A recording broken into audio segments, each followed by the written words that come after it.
Hello and welcome back.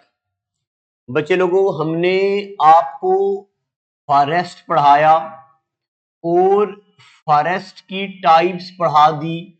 उससे पहले मैंने आपको फॉरेस्ट के रिगार्डिंग मूवमेंट पढ़ाए थे, आंदोलन पढ़ाए थे। अब मैं धीरे धीरे आगे चलूंगा। और हाँ, मैंने आपको एग्रीकल्चर भी पढ़ाया, intensive agriculture, extensive agriculture, plantation agriculture, zoom cultivation, shifting cultivation, ये सब पढ़ा दिया। अब मुझे ऐसे लगता है कि अभी मैं जो पढ़ाने वाला हूं ये चीजें भी जरूरी हैं और आपको ये भी पढ़नी है। तो अब हम पढ़ेंगे कुछ एक रेवोल्यूशंस के बारे में।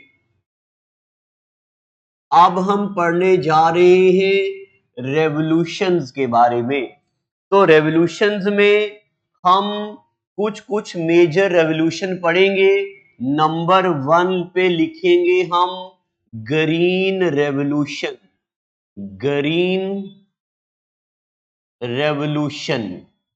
और बेटा, ये ग्रीन रेवोल्यूशन जो है, इसके बारे में सवाल एक दो बार एग्जामिनर ने पूछा भी है।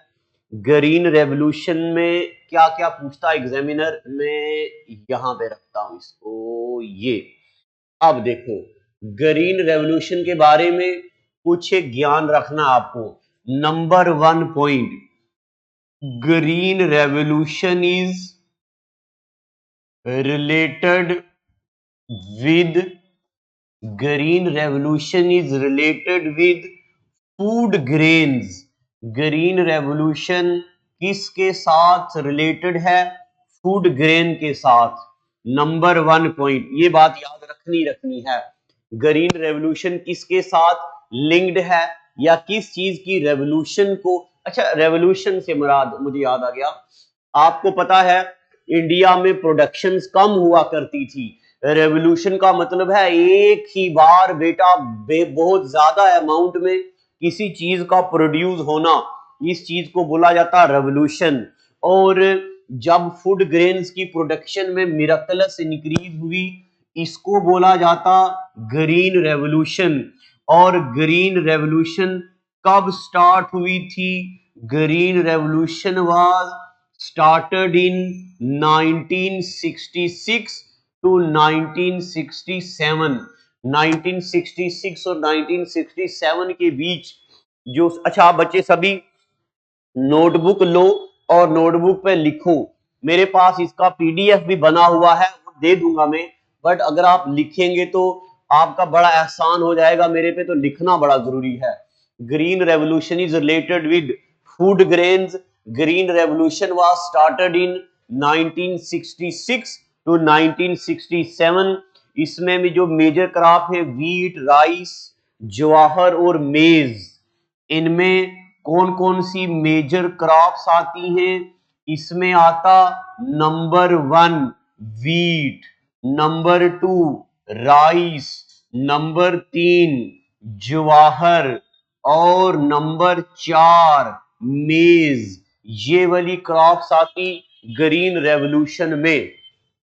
और जरा और ज्ञान बांटूं तो मैं आपको बताऊं बेटा, ग्रीन रेवोल्यूशन सबसे पहले यूएसए में आया था।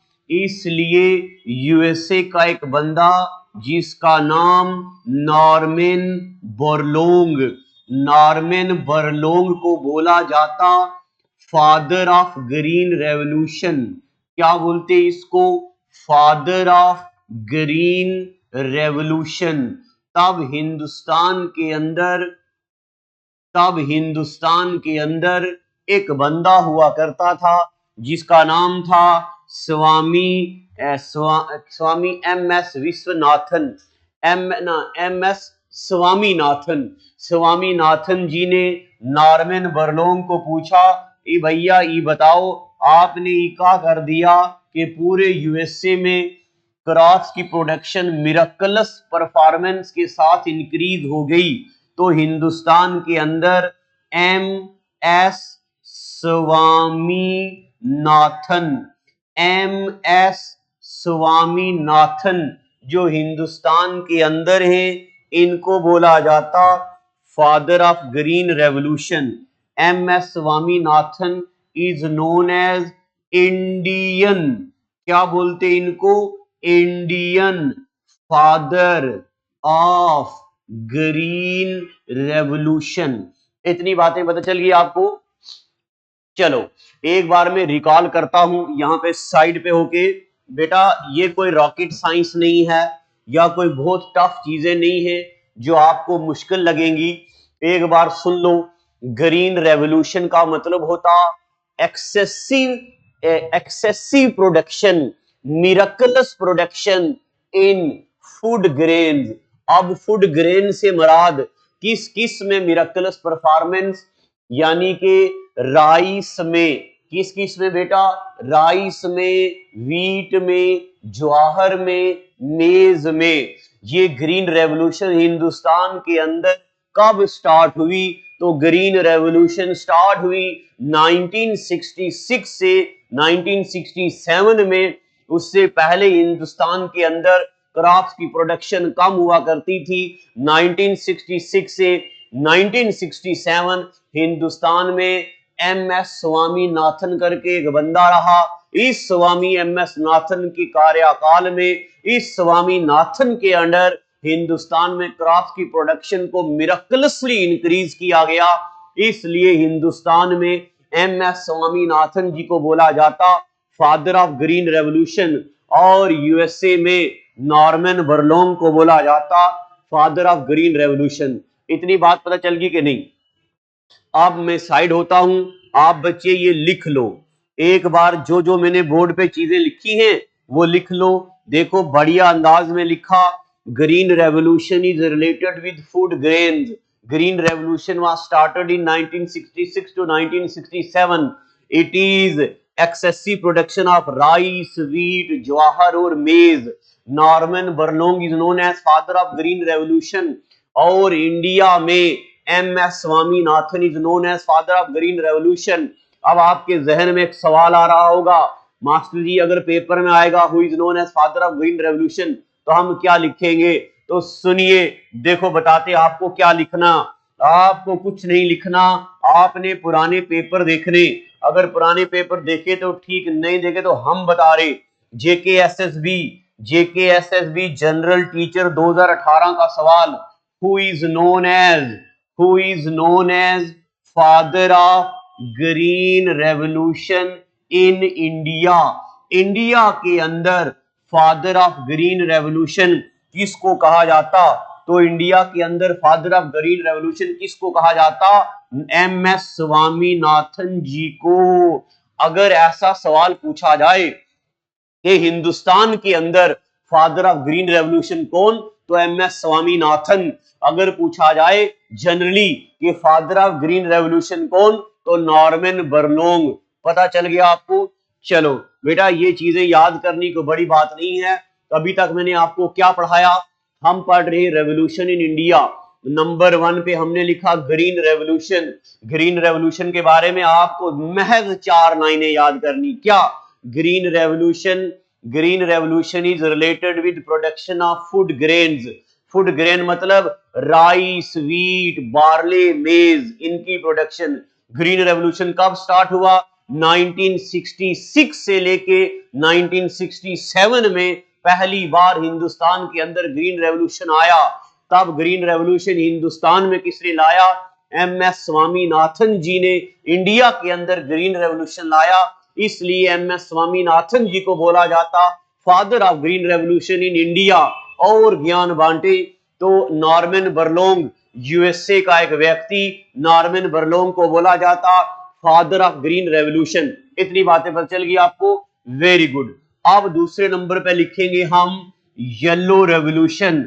अगर हम येलो रेवोल्यूशन लिख रहे तो जायज बनता येलो कलर से लिखे, येलो रेवोल्यूशन।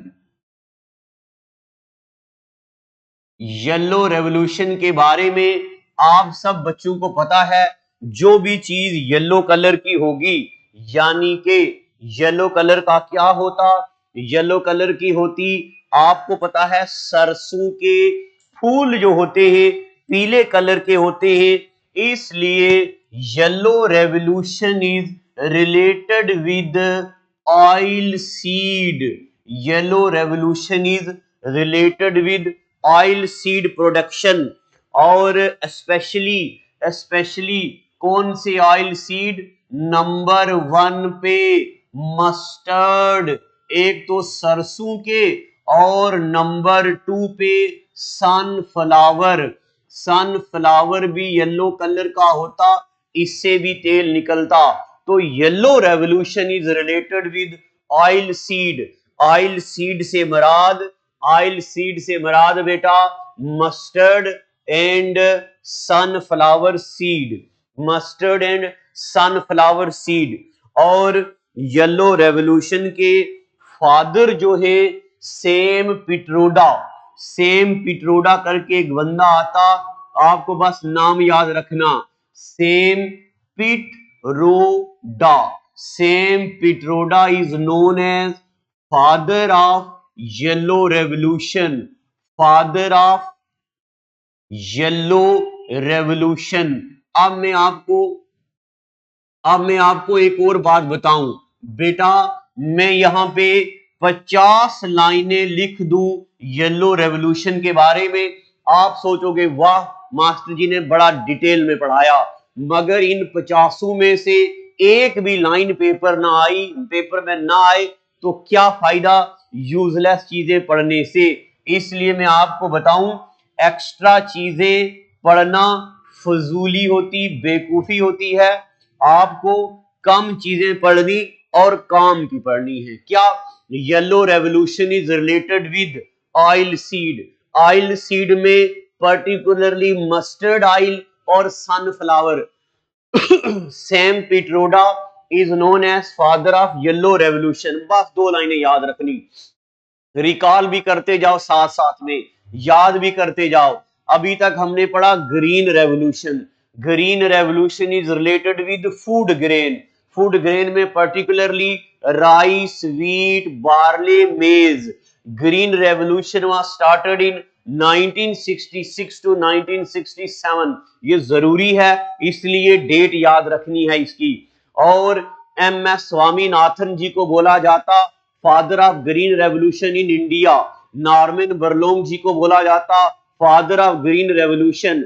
नॉर्मन बरलोंग कहां का बंदा था? यूएसए का बंदा। अब आते हम yellow revolution. Yellow revolution is related with oil seed, यानी कि particularly mustard and particularly sunflower. Sam Pitroda is known as father of yellow revolution. एक बार बताओ बेटा, स्वाद आ रहा कि नहीं आ रहा? उसके बाद तीसरे नंबर पे हिंदुस्तान के अंदर एक रेवोल्यूशन आता जिसको बोलते व्हाइट रेवोल्यूशन। अब व्हाइट रेवोल्यूशन के बारे में हम आपको बात बताएं बेटा, सुनते जाओ ज्ञान की बात। हिंदुस्तान के अंदर दूध नहीं हुआ करता था। दूध से याद आया मुझे, बताओ दुधवा नेशनल पार्क कहां? दुधवा नेशनल पार्क कहां? दूध सबसे ज्यादा कहां होता? यूपी में। दुधवा नेशनल पार्क यूपी में। मैंने आपको नेशनल पार्कों में पढ़ाया। दुधवा नेशनल पार्क कहां पे है? यूपी में। अब देखो, व्हाइट रेवोल्यूशन से मुराद या व्हाइट रेवोल्यूशन से रिलेटेड कुछ ज्ञान बांटूंगा। हिंदुस्तान के अंदर दूध नहीं हुआ करता था, और 26 नवंबर में, कब? 26 नवंबर, एर याद नहीं रखना, 26 नवंबर को एक बंदा कर्नाटका का जिसका नाम डॉक्टर वर्गीस कोरिन। डॉक्टर वर्गीस कोरिन ने क्या किया? डॉक्टर वर्गीस कोरिन ने कर्नाटका के अंदर सभी गांव वालों को बोला, आपके घरों में जितना भी थोड़ा बहुत दूध है वो सारा दूध ले आओ मेरे पास, यहां इकट्ठा कर दो, हम आपको पैसा देंगे और यहां से दूध बेचेंगे और पैसा आएगा, आपको एक्स्ट्रा अमाउंट में पैसा मिलेगा। और डॉक्टर वर्गीस कोरिन ने एक फैक्ट्री बनाई जिसका नाम आनंद मिल्क यूनियन लिमिटेड। आज की डेट में जिसको आप अमूल बोलते हैं, अमूल का दूध आनंद मिल्क यूनियन लिमिटेड 26 नवंबर में डॉक्टर वर्गीस कोरिन ने बनाया। इसलिए डॉक्टर वर्गीस कोरिन को बोला जाता फादर, क्या बोलते बेटा, father of milk revolution. Father of, क्या बोलते, फादर ऑफ मिल्क रेवोल्यूशन। बिल्कुल आराम आराम से पढ़ाऊंगा, शायद आपको बोरिंग लगती हो और लगती रहे, हम क्या करें, मगर घर में बैठ के लिखो, चीजें पढ़ो। फादर ऑफ मिल्क रेवोल्यूशन कौन, डॉक्टर वर्गीस कोरिन। अब जो कोई बंदा पहली बार कोई काम करता उसको फादर भी तो बोलते, उसको पायनीर भी बोलते हैं, इसलिए इनको पायनीर ऑफ मिल्क रेवोल्यूशन भी, पायनीर ऑफ मिल्क रेवोल्यूशन भी बोला जाता।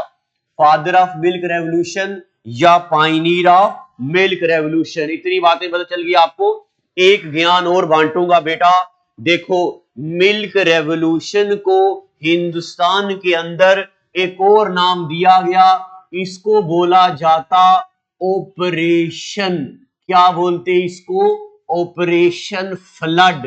क्या बोलते बेटा, ऑपरेशन फ्लड।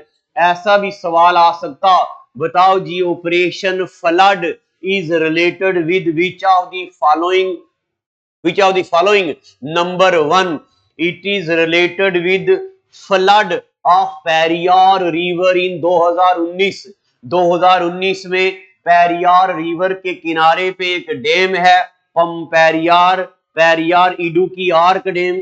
वो इडुक्की आर्क डैम का एक दरवाजा खुल गया, केरला और कर्नाटका के अंदर नुकसान हो गया, 2019 की बात है। क्या ये ऑपरेशन फ्लड उस पेरियार रिवर के फ्लड के साथ लिंक करता? अब आप बोलोगे बिल्कुल सही बोला, टिक कर दिया जाए, मगर ये निहायती गलत जवाब होगा। Operation flood is related with white revolution. किसके साथ? White revolution. अब बताओ who is known as father of milk revolution? Doctor Verghese Kurien. और डॉक्टर वर्गीस कोरिन को फादर ऑफ ऑपरेशन फ्लड भी बोला जाता, इनको पायनीर ऑफ ऑपरेशन फ्लड भी बोला जाता। ये दोनों नाम किसके लिए यूज किए जाते? डॉक्टर वर्गीस कोरिन के लिए। और बेटा आगे ज्ञान बांटू, 26 नवंबर को हिंदुस्तान के अंदर मनाया जाता है मिल्क डे। बताओ मिल्क डे कब मनाते? 26 नवंबर को। आखिर मिल्क डे क्यों मनाते? मिल्क डे मनाते डॉक्टर वर्गीस कोरिन ने 26 नवंबर में हिंदुस्तान के अंदर आनंद मिल्क यूनियन लिमिटेड करके कंपनी बनाई, इसलिए इसका नाम रख दिया गया ऑपरेशन फ्लड। मिल्क रेवोल्यूशन 26 नवंबर को क्या मनाते? Milk day. और एक और ज्ञान बांटू, इंडिया सबसे बड़ा मिल्क इंपोर्टर हुआ करता था। आज की डेट में इंडिया चाइना के बाद दुनिया का सबसे बड़ा मिल्क एक्सपोर्टर हो गया। इंडिया मिल्कों को एक्सपोर्ट करने लगा। देखा आपने कमाल डॉक्टर वर्गीस कोरिन का।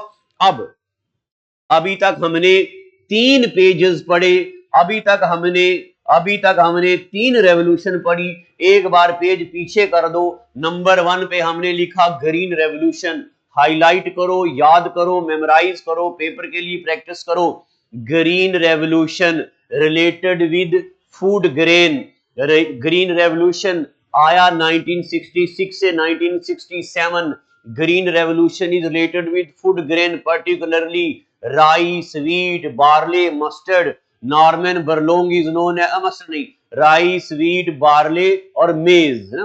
तो Norman Borlaug is known as father of green revolution. M S. Swaminathan is known as father of green revolution in India. दूसरे नंबर पे हमने पढ़ा yellow revolution. Yellow revolution is related with oil seed में पर्टिकुलरली मस्टर्ड और sunflower. Yellow revolution में same Pitroda को बोला जाता father of yellow revolution in India. फिर हमने पढ़ा ऑपरेशन फ्लड यानी कि मिल्क रेवोल्यूशन, और मिल्क रेवोल्यूशन में हमने क्या पढ़ा कि 26 नवंबर में आनंद मिल्क यूनियन लिमिटेड करके कंपनी खोली डॉक्टर वर्गीस कोरिन ने, इसलिए डॉक्टर वर्गीस कोरिन को बोला जाता फादर ऑफ व्हाइट रेवोल्यूशन या पायनियर ऑफ ऑपरेशन फ्लड। और 26 नवंबर को हिंदुस्तान के अंदर क्या मनाया जाता, मिल्क डे। इतनी बातें में चल गई आपको।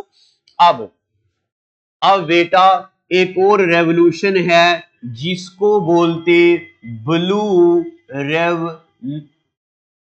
जिसको बोला जाता ब्लू रेवोल्यूशन। तो ब्लू रेवोल्यूशन के बारे में भी ज्ञान बांटते। Blue revolution is related with जितनी भी पानी में मेराइन प्रोडक्शन होती है उसके रिलेटेड है ब्लू रेवोल्यूशन, यानी कि blue revolution is related with fish and marine production, यानी कि पानी में जो चीजें होती उनके रिलेटेड है ब्लू रेवोल्यूशन। क्योंकि पानी का कलर ब्लू होता, मगर आपको एक मैं बात बताऊं, एक मछली है, एक मछली नहीं, एक मेराइन एनिमल है जिसको बोलते प्रान, PRAWN, प्रान। ये प्रान भी तो मेराइन है एंड मेराइन एनिमल है, तो क्या ये प्रान भी ब्लू रेवोल्यूशन में आएगा? नहीं, ये एक्सेप्शनल केस है। इसका कलर होता है पिंक। क्या कलर होता है इसका? पिंक। इसलिए अभी हम पढ़ेंगे पिंक रेवोल्यूशन, और पिंक रेवोल्यूशन में पढ़ेंगे पी से पिंक, पी से प्रान, प्रान आएगा पिंक रेवोल्यूशन में। तो blue revolution is related with fish and marine production. और एक बंदा जिसका नाम doctor Arun Krishna, doctor Arun Krishna is known as father of blue revolution. क्या बोलते इनको? इनको बोलते फादर ऑफ ब्लू रेवोल्यूशन। बस आपको इतनी बातें याद रखनी, ज्यादा ज्ञान सेहत के लिए अच्छा नहीं होता। और एक बात और भी याद रख सकते हो, चाइना दुनिया का सबसे बड़ा फिश एक्सपोर्टर है और इंडिया दुनिया का दूसरा बड़ा फिश एक्सपोर्टर है चाइना के बाद। ठीक है, अब आगे ज्ञान बांटेंगे ब्लू रेवोल्यूशन के बाद, और आगे लिख दो pink revolution. Pink revolution, pink revolution is related with, pink revolution is related with किस किस के साथ रिलेटेड है पिंक रेवोल्यूशन? नंबर 1 प्रान। ये प्रान हमने पढ़ा, एक मेराइन एनिमल है, मछली की तरह। एक तो हो गया प्रान, और दूसरा हो गया टमाटर नहीं, प्याज। प्याज के रिलेटेड, प्याज की प्रोडक्शन को भी क्या बोलते? Pink revolution. और एक बंदा जिसका नाम दुर्गेश पटेल, दुर्गेश पटेल जी को बोला जाता father of pink revolution. Durgesh ji को बोला जाता फादर ऑफ पिंक रेवोल्यूशन। इतनी बातें पर चल गई आपको। चलो ये लिख दो सभी बच्चे।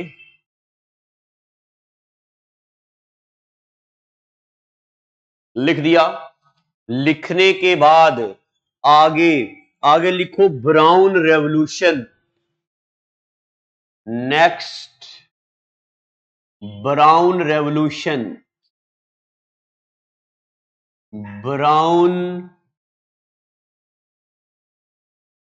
Brown revolution is related with, brown revolution किसके साथ रिलेटेड है? इट इज रिलेटेड विद दो चीजों से। Number 1 leather, brown revolution is related with leather, और brown revolution is related with, आपको पता है, कॉफी, जिससे कॉफी बनती है उसको कोकुआ भी बोलते हैं। It is related with leather and coffee. और इंडिया दुनिया का पहला लेदर इंडस्ट्री इंपोर्टर है। और बस इतनी बातें याद रखनी है, सिर्फ याद रखना brown revolution is related with, इसका कोई फादर मदर चाचा ताया भतीजा भाई कहीं पे मेंशन नहीं है। ब्राउन रेवोल्यूशन के बाद आगे लिख दो सिल्वर रेवोल्यूशन, सिल्वर रेवोल्यूशन। तो बेटा सिल्वर रेवोल्यूशन के बारे में हम आपको ज्ञान बताएं। सिल्वर रेवोल्यूशन जो है it is related with poultry, silver revolution is related with poultry. अब मैं आपको बताऊं इंडिया में एक लेडी गुजरी जिनका नाम आपने शायद सुना होगा, जिनका नाम इंदिरा गांधी। इंदिरा गांधी जी यूएसए गई और यूएसए वालों को बोला आखिर क्या बात है ऐसी क्या बात है ऐसी जो आप यूएसए वाले बंदे इतने मोटे तगड़े चिट्टे गोरे हो, हमारे हिंदुस्तान के लोग कमजोर हैं, हिंदुस्तान के लोगों की हड्डियां निकली हुई हैं, आखिर क्या बात है ऐसी। यूएसए वालों ने कहा चाची हम आपको एक बात बताते हैं, मगर वो बात करने के बाद आपको हिंदुस्तान के अंदर हॉस्पिटल की तादाद भी बढ़ानी होगी। इंदिरा गांधी ने बोला आखिर ये क्या बात है, हॉस्पिटल की तादाद काहे बढ़ानी होगी। तो यूएसए के लोगों ने कहा कि हम आपको एक चीज देंगे जिससे आपके बंदे मोटे तगड़े हो जाएंगे मगर बीमार भी होंगे। तो इंदिरा गांधी ने कहा होगा हो तेरे बीमार कोई टेंशन नहीं, मगर मुझे मोटे बंदे चाहिए तगड़े वाले। और इंदिरा गांधी ने हिंदुस्तान के अंदर, देखो ये मैं अब मुर्गा बना रहा हूं, मेरी ड्राइंग जरा बड़ी गंदी है, मान लो मुर्गा कैसे बनाऊं। मान लो ये मुर्गा है, ये मुर्गा है, ठीक है, और ये मुर्गा छोटा सरा है, इसको यहाँ पे इधर एक इंजेक्शन डाल दिया जाएगा, रात को ये छोटा सरा होगा, सुबह उठेगा और ये इतना बड़ा मुर्गा बन जाएगा, ये इतना बड़ा फैला हुआ मुर्गा, एक इंजेक्शन की देरी है, रातों रात इतना बड़ा हो जाएगा। तो ये बात किसने करवाई इंडिया में, इंदिरा गांधी ने। इसलिए इंदिरा गांधी थी तो लेडी, बट फादर का मतलब होता है इंट्रोड्यूसर, जिसने कोई चीज इंट्रोड्यूस करी हो, इसलिए इंदिरा गांधी को बोला जाता father of silver revolution, father of silver father of silver revolution. Spelling जरा हमारे बहुत खराब है, इसलिए बेटा खुद ही देख लियो स्पेलिंग।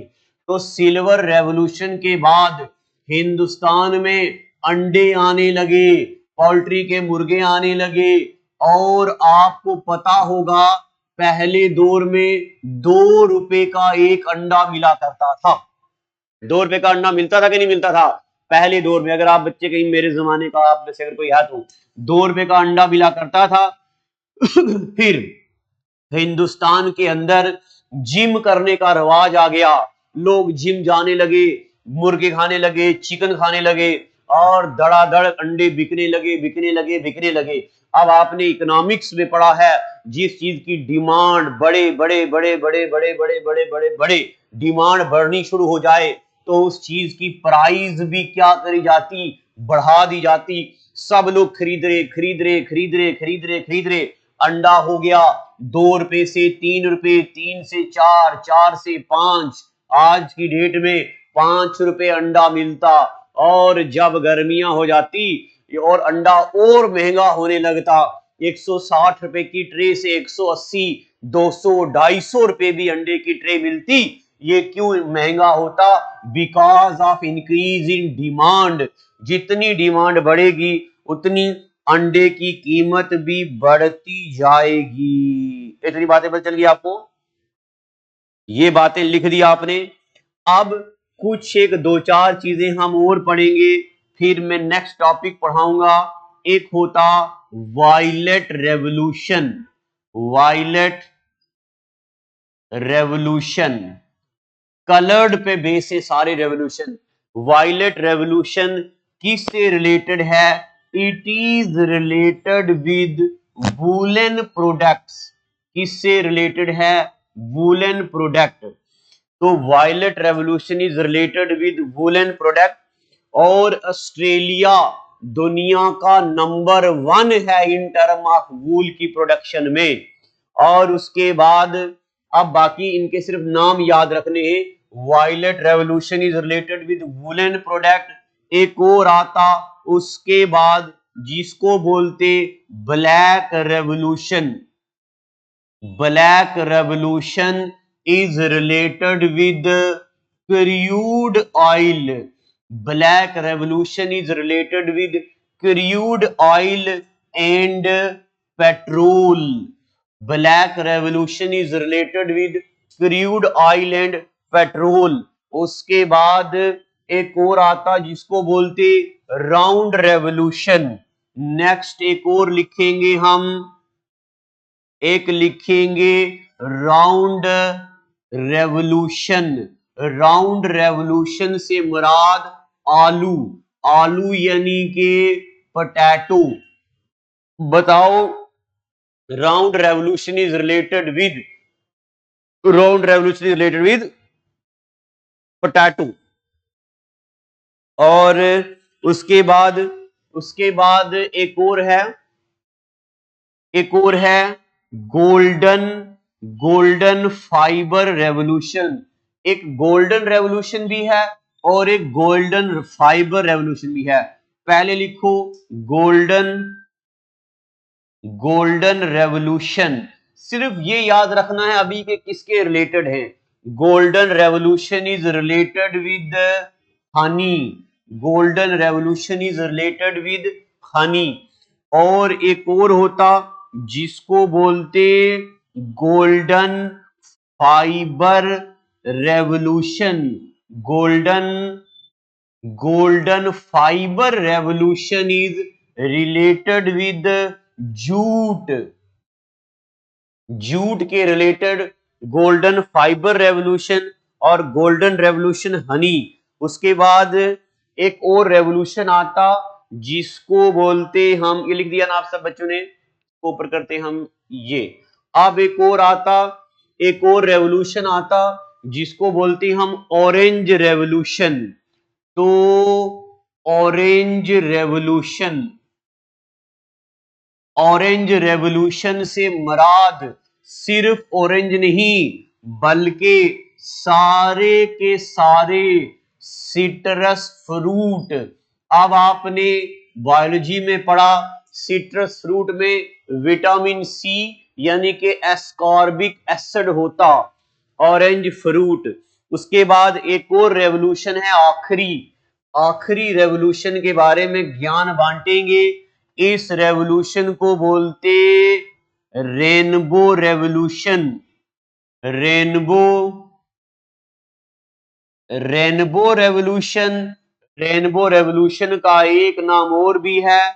रेनबो रेवोल्यूशन को बोला जाता second green revolution. Rainbow revolution is also known as second green revolution. Second green revolution यानी कि वही जो ग्रीन रेवोल्यूशन पड़ी उसमें ओवरऑल प्रोडक्शन, सभी के सभी फूड ग्रेन्स की प्रोडक्शन को बोला जाएगा रेनबो रेवोल्यूशन। बताओ किस रेवोल्यूशन को सेकंड ग्रीन रेवोल्यूशन बोलते? Rainbow revolution. इतनी बातें पता चल गई आपको। अब एक बार बेटा पेज जरा पीछे करके इन सभी चीजों को रिकॉल कर दो। सबसे पहले हमने पढ़ा green revolution. Green revolution is related with food grains. Green revolution में खास करके वीट, राइस, ज्वार और मेज की प्रोडक्शन होती। हिंदुस्तान के अंदर 1966 से 1967 में ग्रीन रेवोल्यूशन अपने जोरों शोरों में थी और नॉर्मन बरलोंग को बोला जाता father of green revolution. Hindustan के अंदर एमएस स्वामीनाथन को बोला जाता फादर ऑफ ग्रीन रेवोल्यूशन। फिर हमने पढ़ा yellow revolution is related with oil seed, यानी कि पर्टिकुलरली मस्टर्ड एंड मस्टर्ड के अलावा sunflower. Sam Pitroda is known as father of yellow revolution. फिर हमने व्हाइट रेवोल्यूशन के बारे में पढ़ा, इसको ऑपरेशन फ्लड बोलते। 26 नवंबर को हिंदुस्तान के स्टेट कर्नाटका के अंदर आनंद मिल्क यूनियन लिमिटेड करके कंपनी खोली डॉक्टर वर्गीस कोरिन ने, इसलिए वर्गीस कोरिन को बोला जाता father of milk revolution, father of pioneer of milk revolution. और मिल्क रेवोल्यूशन को ऑपरेशन फ्लड भी बोला जाता, इसलिए ही is known as pioneer of या father of operation flood in India. उसके बाद एक ज्ञान हमने आपको बांट दिया। अब एक बात और बताऊं, ये सब याद करने के बाद सिर्फ आज इंट्रोडक्शन दूंगा, पढ़ाएंगे अगले एपिसोड में। सिर्फ हेडिंग डाल दो विंड्स, और विंड्स क्या होता इसके बारे में कुछ कुछ ज्ञान बांटूंगा। अभी रिसेंटली एक पेपर मुझे किसी बच्चे ने भेजा था, उसमें पूछा गया था कि equatorial low pressure is also known as, यानी कि डोल ड्रम के बारे में सवाल आया। अब पहले ज्ञान सुनते जाओ, ज्यादा बोर तो नहीं ना हुए हो तो होते रहो, क्या कर सकते हम, मगर पेपर क्वालिफाई करना जरूरी है। मान लो ये हमारी अर्थ है, इस अर्थ के अंदर ये लाइन हो गई इक्वेटर, ये लाइन क्या हो गई इक्वेटर, ये लाइन हो गई ट्रॉपिक ऑफ कैंसर, ये लाइन हो गई ट्रॉपिक ऑफ कैप्रिकॉर्न। इस लाइन को बोलते ट्रॉपिक ऑफ कैंसर, इसको बोलते ट्रॉपिक ऑफ कैप्रिकॉर्न। अब इन लाइनों के बारे में मैंने डिटेल में डिस्कस किया है, कोई भी कसर नहीं छोड़ी है। कहां पे, जब मैंने आपको पढ़ाया था ज्योग्राफी की इंट्रोडक्शन, ज्योग्राफी वाली वीडियोस में एक बार जाके फिर देख लो। अब सुनो, मान लो यहां पे है सन, कंसेप्चुअल चीज समझा रहा हूं, गौर से सुनना। मान लो यहां पे ये है सन, सूरज से डायरेक्ट रेज कहां पे पड़ती हैं इक्वेटर पे, इसलिए इक्वेटोरियल रीजन में टेम्परेचर बहुत ज्यादा होता। ये tropic of Cancer, tropic of Capricorn, ये आ गया आर्कटिक सर्कल, ये आ गया अंटार्कटिक सर्कल। लिख देता हूं, आपको मुझे याद रहता है। ये आ गया आर्कटिक सर्कल, ये आ गया अंटार्कटिक सर्कल। इतना पता चल गया ना। अब सुनो, अब सुनते जाओ। जो यहां पे टेम्परेचर ज्यादा होता है, टेम्परेचर ज्यादा, इस एरिया को बोलते हैं टोरिड जोन। इस एरिया को क्या बोलते, इस एरिया को बोलते टोरिड जोन। यहां पे नीचे इस एरिया को भी क्या बोलते टोरिड जोन। अब सुनना जरा ज्ञान, टोरिड जोन में टेम्परेचर क्या होगा हाई। जब टेम्परेचर हाई होगा, हवा क्या होगी गर्म, गर्म हवा ऊपर की तरफ उठेगी। जब गर्म हवा ऊपर की तरफ उठेगी, नीचे प्रेशर क्या होगा कम, इसलिए टोरिड जोन में क्या होता लो प्रेशर, क्या होता लो प्रेशर। अब सुनना बेटा ज्ञान, पता नहीं मैं आपको समझा पाऊंगा या नहीं क्योंकि आप मेरे सामने नहीं हो। ये हो गया लो प्रेशर। अब सुनना, ये लो प्रेशर से हवाएं उठेंगी ऊपर, लो प्रेशर से हवाएं उठ रही ऊपर, यहां से हाई प्रेशर से हवाएं आ रही नीचे, ये हवाएं आ रही ऊपर, ये ऊपर जाने वाली हवाएं ऊपर की तरफ जाएंगी, ऊपर से हाई प्रेशर वाली हवाएं आएंगी, ये नीचे की तरफ बह जाएंगी। तो ये पता कैसे बहेंगी, ऐसे ऐसे ऐसे ऐसे ऐसे, यानी कि रोटेट करेंगी। देखना, ये हवा उठी ठंडी ना गर्म, गर्म हवा उठी ऊपर जा रही, ऊपर से ठंडी हवाएं दबा रही नीचे आ रही, ये ऊपर जा रही फिर नीचे आ रही, इस तरफ भी हो रहा इस तरफ भी हो रहा, इसलिए इन लो प्रेशर को बोला जाता डोल ड्रम्स। क्या बोलते इनको? डोल ड्रम्स। अभी रिसेंटली कोई पेपर हुआ जेकेएसएसबी का, उसमें ये पूछा गया, क्या पूछा गया कि इक्विटोरियल, क्या पूछा गया? Equatorial low pressure is known as doldrum. Equatorial low pressure is known as doldrum. याद आ गई इतनी बातें? ये हो गया, पता चल गया ना आपको? Equatorial low pressure is known as doldrum. Equatorial low pressure is known as doldrum. उसके बाद और आगे ज्ञान बांटते बेटा, ये हो गया टोरिड जोन, यहां पे होता टोरिड जोन, ट्रॉपिकल जोन, यहां पे होता ट्रॉपिकल जोन, यहां होता ट्रॉपिकल जोन, यहां पे भी होता ट्रॉपिकल जोन। और मैंने आपको ज्योग्राफी में पढ़ाया हुआ है, यहां पे हार्स लैटिट्यूड भी होते हैं 30 से 35 डिग्री, यहां इनको बोलते हार्स लैटिट्यूड, यहां भी इसको भी बोलते हार्स लैटिट्यूड। 30 से 35 डिग्री पे ये जो हवाएं चलती इनको हार्स लैटिट्यूड बोलते। और हाँ, यहां पे सूरज की किरणें जरा सलांट पड़ती हैं, इधर भी सूरज की किरणें जरा सलांट पड़ती हैं, तो इससे विंड सिस्टम जनरेट होती है। अब सुनते जाना आगे ज्ञान।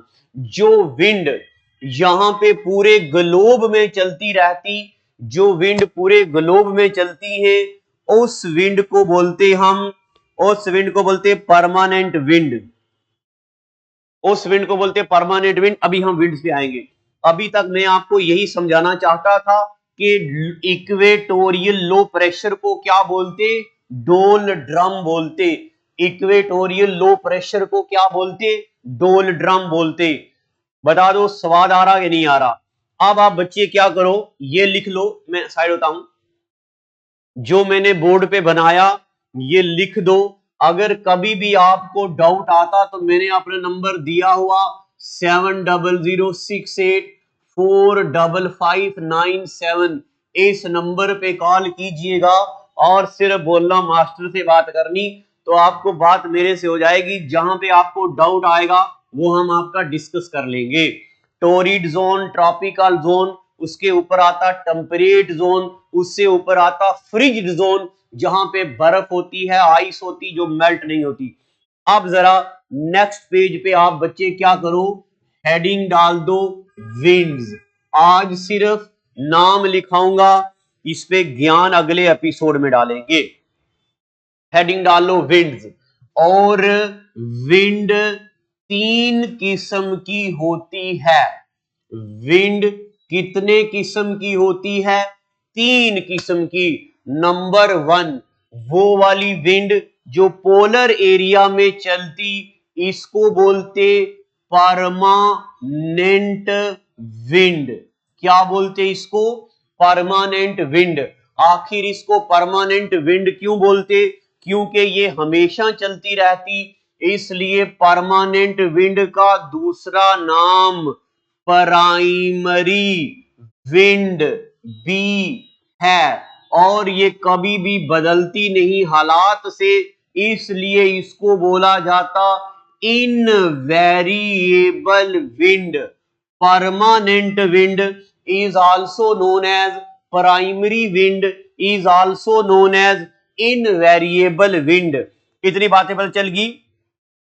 अब और जरा मैं ज्ञान बांटता आपके सामने, बेटा स्वाद लाएंगे आपकी जिंदगी में। चलो, ये कौन सी विंड होती हैं? ये वो विंड होती हैं जो फ्लो करती हैं लार्जर एरियाज ऑफ ग्लोब। ये कौन सी विंड होती? ये वो वाली विंड होती विच flow on larger area of globe. ये वाली विंड वो वाली विंड होती जो ग्लोब के लार्जर एरिया में फ्लो करती, जैसे कि मान लो ये आपके सामने ग्लोब है और इस ग्लोब में जो विंड ऐसे चलती है, ऐसी विंड को क्या बोलते हैं? Primary wind. अब अगर एग्जामिनर कभी मुश्किल सवाल पूछेगा तो पूछेगा बताओ इनमें से विच of the following is example of primary wind.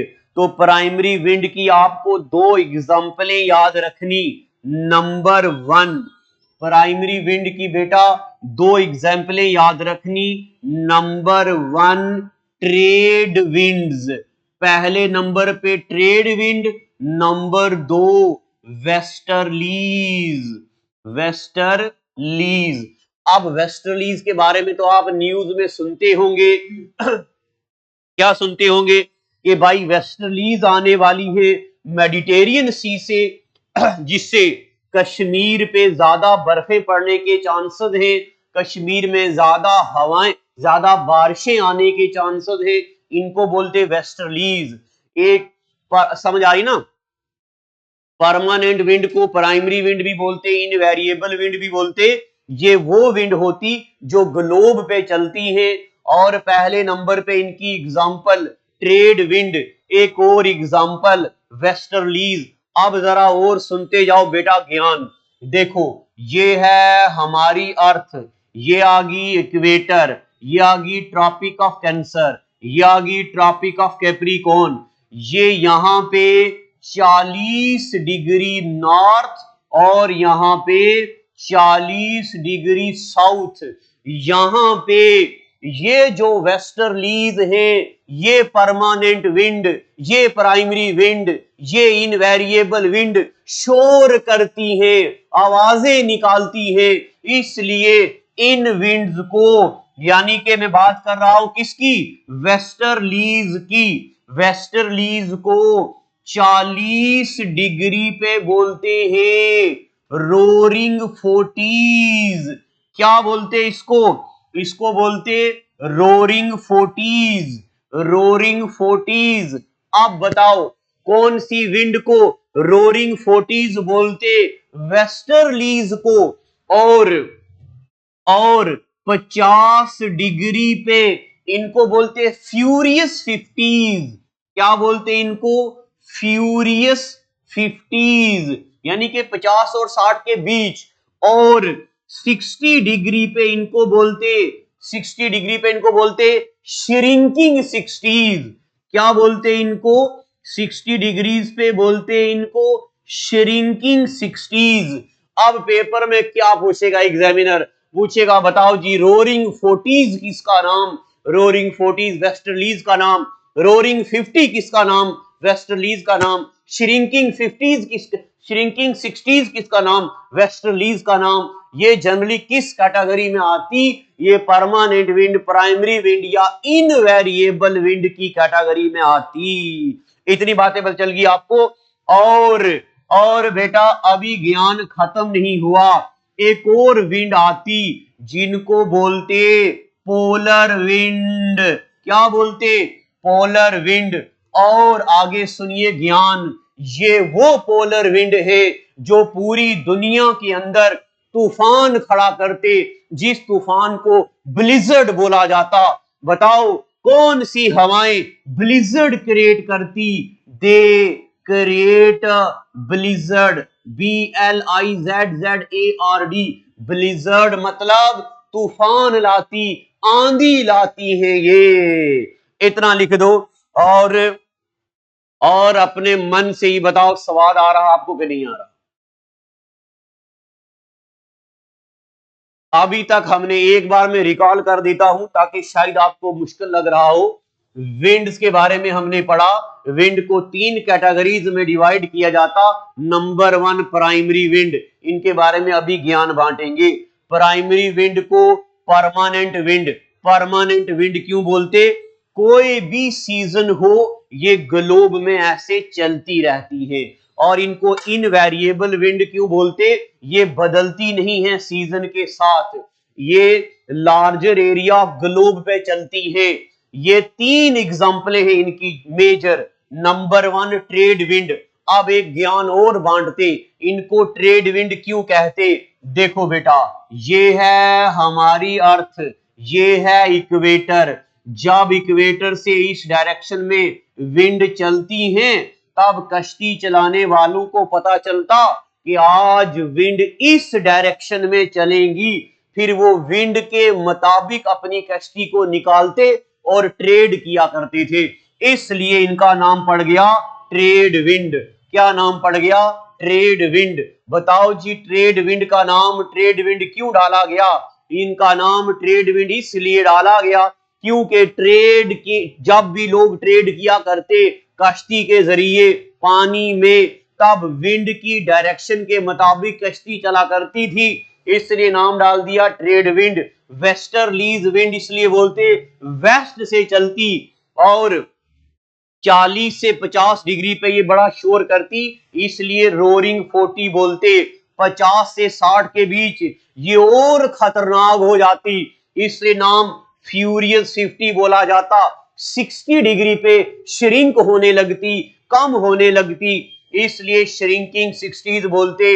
एक और विंड है, एक और परमानेंट प्राइमरी इनवेरिएबल विंड है जिसको पोलर विंड बोलते। ये पोलर एरिया में चलती और ये ब्लिजर्ड क्रिएट करती, तूफान करती, इसलिए इनको ये सब बोलते। अब आगे चलते, दूसरे नंबर पे यहां पे विंड आती जिसको बोलते हम सेकेंडरी विंड्स।